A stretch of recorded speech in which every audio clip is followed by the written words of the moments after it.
में आप सभी का स्वागत है। मैं हूं सुमित और हफ्ते का पहला कारोबारी सत्र, जबकि भारतीय बाजारों में आज बिकवाली का दौर देखने को मिला। बिकवाली आज चौतरफा रही, खासतौर से मेटल जो कि हेवी सेल ऑफ के बीच आज ट्रेड करते हुए दिखाई पड़े। बैंक्स जहां पर तेज बिकवाली आते हुए दिखाई पड़ी। Mid cap small cap index 1.5% की गिरावट यहां पर भी आते हुए दिखाई पड़ी। आज तेजी थी, स्लाइटली तेजी कह सकते हैं। एफएमसीजी में स्लाइटली तेजी थी आज। आईटी स्पेस में जहां पर थोड़ी बहुत खरीदारी थी और सिलेक्टिव स्टॉक भी थे जो कि तेजी में कामकाज कर रहे थे, लेकिन हैवी बीटिंग थी आज मेटल में। टाटा स्टील शेयर जो कि लोअर सर्किट पर लग गए, या फिर रियल स्टेट में आज तेज बिकवाली आते हुए दिखाई पड़ी। बैंक्स में तेज बिकवाली थी। इंटरेस्ट सेंसिटिव स्पेस या इंफ्रास्ट्रक्चर स्पेस से रिलेटेड शेयरों में बिकवाली देखने को मिली। ट्रिगर बना आज चाइना, क्योंकि चाइना में वो 2-3 खबरें चल रही हैं जहां पे उनका एक बड़ी रियल स्टेट कंपनी जो कि 2% के आसपास की रियलिटी ओन करती है, वो वहां पर कुछ बिकवाली आते हुए दिखाई पड़ी, जिसके आधार पर प्रेशर बना। उसके साथ साथ आज वहीं से ही उनके ही युआन डिवैल्यूएशन की भी कवर उठने लग गई है, जिसका भी एक इम्पैक्ट देखने को मिल सकता है। तो ये ऐसी कुछ ट्रिगर बने अंतर्राष्ट्रीय बाजारों से। चाइनीज मार्केट बंद है 2 दिन के लिए, तो शायद उसके बाद वहां पे बाजार खुले और कुछ इम्पैक्ट आता हुआ दिखाई पड़े। लेकिन इंडियन मार्केट में मेजरली अंतर्राष्ट्रीय बाजारों के कमजोर संकेत। डाउ फ्यूचर आपने देखा ही, बाजार बंद होते होते 550 अंकों के आसपास गिरावट दिखाई रहा था, और एसएक्स निफ्टी में भी बिकवाली थी। तो कुछ चीजें हैं जहां पर बाजारों में बिकवाली बनते हुए दिखाई पड़ी और एक ट्रिगर के तौर पर इसने काम भी किया। और ऑब्वियसली इतनी बड़ी तेजी बाजार दिखा चुका है तो थोड़ा बहुत ईज आउट होना बनता भी है।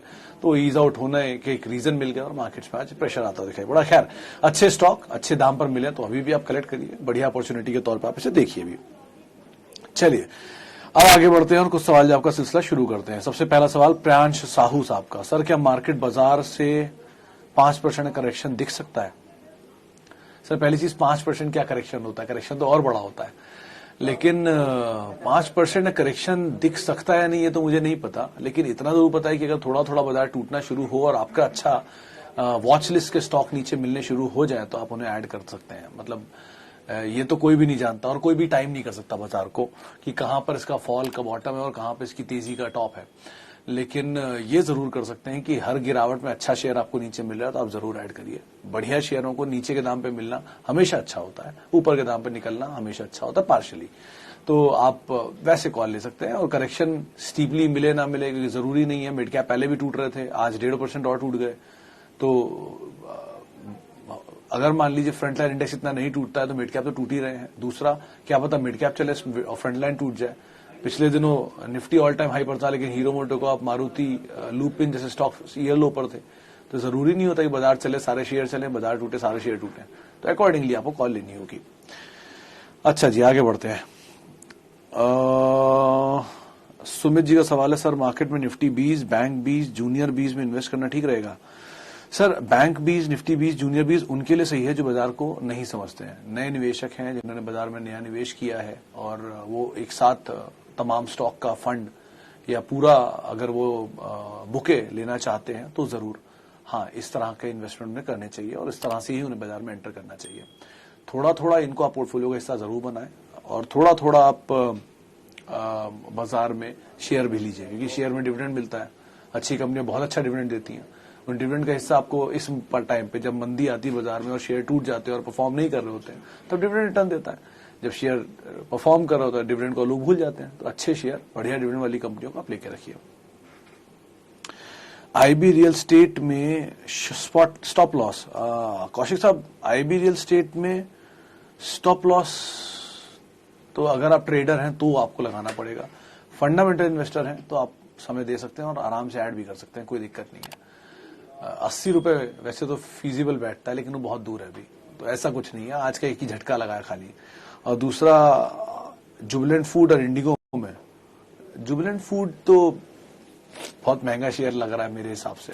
नीचे कहीं मिल जाए तो आप ऐड करिए। नीचे एज इन थोड़ा थोड़ा ऐड होगा, ये कभी भी आउटराइटली एक समय में पैसा डालने वाले स्टॉक नहीं है। और इंडिगो को तो मतलब इस सेक्टर को ही अवॉइड करिए, क्योंकि दो यहाँ पर चीजें बदलेंगी। टिकट्स बढ़िया हो रहे हैं, लोगों का ट्रेवल शुरू होगा, सब सही है।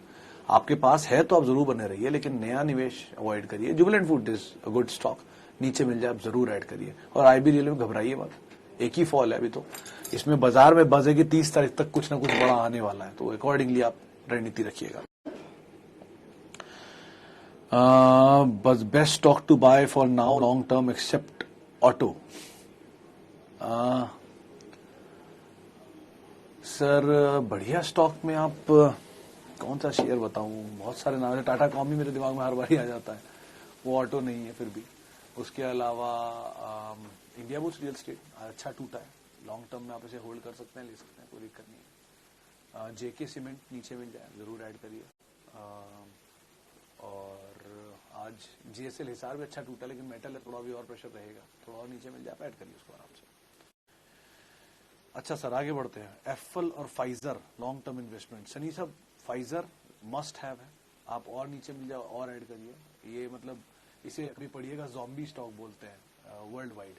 जॉम्बी स्टॉक इसलिए ये जॉम्बी की तरह चलता है थोड़ा थोड़ा, लेकिन बहुत अच्छी कंपनी है, वर्ल्ड की लार्जेस्ट ड्रग मेकर है इनके पेरेंट, और उसकी सब्सिडरी इंडिया में, और कैश रिच कंपनी है, डेट फ्री है, प्रमोटर स्ट्रांग, ऑब्वियसली बात है, मल्टीनेशनल प्रमोटर है, और साथ साथ अच्छे डिविडेंड पे ऑफ्स भी करती है, कंसिस्टेंटली ग्रो भी कर रही है। स्लो चलेगा लेकिन बढ़िया चलेगा और डिविडेंड अच्छा देगा, आप इसको ही ले सकते हैं। एप्पल के बारे में यही बोलूंगा कि तेजी में, वैसे तो ठीक कंपनी है, पुराने दाम पे खरीदारी है तो आप बने रहिए, लेकिन अदरवाइज दोनों में अगर चुनना हो तो फाइजर ज्यादा बेटर ऑप्शन है। अच्छा SBI life at current price, Chaman sir हाँ ले सकते हैं, लेकिन एसबीआई लाइफ चलने के बाद टूट रहा है और एचडीएफसी लाइफ बिना चले टूट रहा है, तो दोनों में से आपको जो ज्यादा बेहतर ऑप्शन लगे आप उसको तलाश सकते हैं, उनके अकॉर्डिंग कॉल ले सकते हैं। लेकिन एसबीआई लाइफ भी बुरी डील नहीं है, बस एक ही फ्लॉ है कि इसमें कहीं अगर एसबीआई का स्टेक ऑफलोड हुआ तो फिर शायद शेयर नीचे आए, लेकिन नीचे के दाम पे तो नहीं करेंगे, ऊपर के दाम पे करेंगे। वैसे ऑप्शन ठीक है, थोड़ा थोड़ा आप एक्यूमुलेट कर सकते हैं। अच्छा जी आगे बढ़ते हैं। भारतीय एयरटेल 479 पर 80 शेयर, क्या करें, ऐड कर सकते हैं या फॉल में निकलें? सर फॉल में कभी भी किसी शेयर में निकलना नहीं चाहिए अनटिल अनलेस वो कंपनी खराब हो। अगर मान लीजिए आपने भारतीय के शेयर ले रखे 480 रुपए के दाम पर, तो उसमें बिकवाली वाली तो कोई चीज नहीं है, लेकिन आप इसमें ऐड जरूर कर सकते हैं अपनी पोजीशंस को, अभी नहीं, नीचे के दाम पे मिले तब। आपके केस में 479 तो बहुत नीचे ही कॉस्ट है, वो कॉस्ट तो अभी नियर टर्म में नहीं दिखाई पड़ेगी, लेकिन अगर इन केस कहीं दिख जाती है तो आप जरूर इसमें अपनी पोजीशंस को ऐड कर सकते हैं। फिलहाल के लिए बने रहें। एक काम जरूर करिएगा कि ऊपर के लेवल पर कहीं 800 प्लस के ऊपर आए तो आप थोड़ा सा प्रॉफिट ले लीजिएगा। 80 शेयर है, 20 शेयर निकाल लीजिए, 30 शेयर निकाल लीजिए, 50 शेयर छोड़ दिए, वो फ्री के हैं, और 30 शेयर अभी कॉस्ट भी निकाला है, नीचे मिल जाए तो आप जरूर उसको ऐड कर सकते हैं। अच्छा जी आगे बढ़ते हैं। और रेणुका शुगर 31 और सीडीएसएल 1400। सर रेणुका शुगर के केस में तो आप बने रहिए, क्योंकि शेयर परफॉर्म करा नहीं है अभी, और अभी भी इसमें जो बाजार बज है वो तो 45 रुपए की टारगेट दे रही है, और सीडीएसएल केस में कॉस्ट थोड़ी ऊपर जरूर है, लेकिन नीचे मिले तो आप जरूर इसको ऐड कर सकते हैं और अपनी पोजीशंस को फर्दर होल्ड कर सकते हैं। डिपेंड करता है आप कितना टाइम फ्रेम दे सकते हैं, लेकिन दोनों पोजीशंस में ऐसी कोई दिक्कत ऐसा तो नहीं है, होल्ड कर सकते हैं। शुगर स्पेस में बाकी किसी स्टॉक में इतना शायद मूव ना भी उम्मीद लगाई जाए, लेकिन आप रेणुका केस में एटलीस्ट बन रह सकते हैं कि विल्मर की कंपनी है और शुगर की पूरी तेजी में इतना ज्यादा मूव आया नहीं है। कुछ बड़े जानकारों से मेरी बात हुई थी, उनका तो ये भी कहना है कि स्टॉक में 3 गुना तक की चाल आएगी, तो उनसे मैंने ये बात पूछी भी थी कि 3 गुना स्टॉक कैसे चलेगा, वो बोले पहले 5 गुना चल चुका है, तो 3 गुना चलना कोई बड़ी बात नहीं, आराम चल सकता है। तो आपके पास पेशेंस है तो आप जरूर बने रहिए। आईटीसी का क्या करें? सर आईटीसी तो मेरे ख्याल से अभी कॉस्ट के आसपास ही होना चाहिए। रचना जी से मेरी बात हुई थी 2 दिन पहले, तो उन्होंने कहा था कि इसमें अभी तो तेजी शुरू भी नहीं हुई है, अभी तो बहुत तेजी बाकी है। बाकी आपका पेशेंस डिपेंड करता है कि इसमें तो हमेशा पेशेंस ही चाहिए इतना पोजीशन होल्ड करने के लिए, आप कितना भी समय दें, क्योंकि इक्विटी फ्लोट बड़ा है, कंपनी अच्छी है, लेकिन फ्लोट बड़ा होने की वजह से कहना मुश्किल है कुछ भी। बेटर यही है कि आप बने रहें, और अगर पेशेंस है तो आप समय दें, ज्यादा बेहतर रहेगा। अच्छा आगे बढ़ते हैं। और एस देव शर्मा साहब एस एक्शन कंस्ट्रक्शन की बात कर रहे हैं, अगर आप तो मैं यही बोलूंगा कि बने रहिए, क्योंकि कंपनी ने रिसेंटली डिफेंस के अंदर फोरे किया है। पहले इक्विपमेंट्स बनाती थी कंस्ट्रक्शन के, इंफ्रास्ट्रक्चर के, और अब डिफेंस में फोरे कर चुकी है, और डिफेंस के बड़े ऑर्डर टाटा से मिले भी हैं। तो वैसे तो ठीक कंपनी है, स्लो मूवर है, और मीडियम टर्म के लिए इसको रखिएगा। लॉन्ग टर्म के लिए अकॉर्डिंगली नंबर्स के बाद, क्योंकि ऑर्डर तो मिल रहे हैं, अब कितना धंधा उससे आ रहा है, क्या मार्जिन पे मिल रहे हैं, कितना प्रॉफिट बन रहा है, कितनी ग्रो कर रही है कंपनी, आगे ऑर्डर इनफ्लो कैसे हैं, बहुत सारी चीजों पर डिपेंड करता है लॉन्ग टर्म के लिए। लेकिन शॉर्ट टर्म के लिए तो आप बने रहिए एटलीस्ट, और क्लोजली इसके 2 क्वार्टर 3 क्वार्टर के नंबर को जरा ध्यान रखिएगा। वेंकीज नया नाम आया है आज। मंगेश जी, वेंकीज के केस में मतलब मैं तो काफी बुलिश हूँ, इस वजह से नहीं कि स्टॉक है ऐसा, बल्कि वेंकीज के बारे में मैंने कभी एक जमाने में पढ़ाई बहुत की थी और चिकन इंडिविजुअल शॉक भी है। एनीवेज, लेकिन वेंकीज के केस में दो तीन चीजें बहुत अच्छी है। इनके जो ओनर थे उनको फादर ऑफ इंडियन पोल्ट्री बोलते थे, वेंकटेश्वरा हैचरीज के जो मालिक थे। इनके खुद के रिटेल आउटलेट्स भी हैं, फ्रोजन फूड में भी कंपनी कामकाज करती है, पोल्ट्री में भी है और पोल्ट्री की मेडिसिन में भी है, और इनकी खुद की फुटबॉल टीम भी है जिससे इनको रेवेन्यू खास आता नहीं है। इन सब चीजों के बावजूद सबसे अच्छी चीज की इक्विटी साइज बहुत छोटा है, 1.5-2 करोड़ शेयर है शायद मार्केट में टोटल, तो बहुत कुछ इसमें बिकवाली लायक चीज है नहीं। बुरे समय में 600 रुपए तक गया था, अच्छे समय में 4600 तक गया था। तो आप बने रहिए और थोड़ा टाइम फ्रेम देंगे तो यहाँ पे और पैसा बन सकता है और अच्छा एवेन्यू है, कंपनी का खराब नहीं है। नीचे की तरफ अगर आपको मिले तो ज्यादा बेहतर बढ़िया रहेगा। अच्छा, आगे बढ़ते हैं। टाटा कॉम और डीवी स्लैब लॉन्ग टर्म के लिए। टाटा कॉम और डीवी स्लैब दोनों ही केस में सर एक चीज का ध्यान रखिएगा कि टाटा कम्युनिकेशन 1170 के जितना नजदीक मिले उतना अच्छा, वहां पर आप खरीदारी करें, बहुत बढ़िया रहेगा। और ऊपर की तरफ तो इसमें अच्छे एवेन्यूज हैं, मतलब मेजर टारगेट 1170 रुपए पे टाटा ग्रुप ने स्टेक खरीदा है कंपनी के अंदर गवर्नमेंट का, तो एक लंबा कंसोलिडेशन चल रहा है। जिस तरह कंसोलिडेशन है वो लग तो रहा है कि बड़ा रिवॉर्ड लाकर देगा। और डीवीस के केस में बहुत बड़ी तेजी दिखा चुका है, 600 रुपए चल के शेयर 4 डिजिट में आया है, तो थोड़ा नीचे मिले तो ज्यादा बेहतर रहेगा डीवी स्लैब। लेकिन हाँ, टाटा कम्युनिकेशन के केस में आप बने रहिए और नीचे मिल जाए तो फर्दर ऐड करिए, कोई दिक्कत नहीं है। ईज माई ट्रिप, प्रभात जी, इसमें कंसर्न है। एनएससी की एक मैसेज फ्लोट हुआ है, मतलब एनएससी बीच बीच में वो अलर्ट देती है जहां पर ब्रोकरेज ग्रुप में या जहां पर फ्रीक्वेंट बाइंग के एसएमएस फ्लोट होते हैं, जो आपको भी आते होंगे कि इस तरह के शेयर खरीदिए, इस तरह के शेयर में पैसा डालिए, पैसा डबल हो जाएगा, ट्रिपल हो जाएगा टाइप्स।